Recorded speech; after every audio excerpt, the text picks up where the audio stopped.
Hello everyone, and on today's Figma quick tip, I'm going to show you how to fix the problem with the image changing on interaction. So I have these card instances here. They are from the same components, but the first one using the original image is working perfectly, while this other one that I changed the image is not. So let's learn how to fix it. Let me go back to my file here. I have my component with the image inside, and the image is an element by itself. In my hover variant here, I have the same image element, but the change that I did was to the fill property, making it bigger to add that growing effect in the card. And because of that, Figma doesn't recognize the transition when I use a different image than this one. So how to fix this? I'll select my image and I'll wrap this into a frame. Right click and hit frame selection, or I can simply hit Command Option G. Let me call it image container. I'll set it to fill.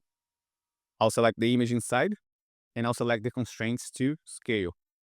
Now I'll copy the same container that I created here with the image inside, hit Command C, I'll select my hover state image and hit Command Option Shift V to paste and replace. And I'll select the image element and make it bigger. As you can see, it's overflowing here, but I just have to select my image container and set it to clip content. One thing to notice is that I have corner radius applied properly here, but not at this one. This happens because I applied it straight to the image, and that's not what I want now. Let me remove from the image and add these corner radius effects to the frame. Set this first one to clip content as well. So that's done here. Let me do the same for the other one. I'll remove the corner radius from the image and add it to the frame. Let me review my prototype interaction while hovering set, change to the hover state, smart animation, and I set this to gentle. Let me play the prototype again. If I hover over, seems like nothing changed on this one.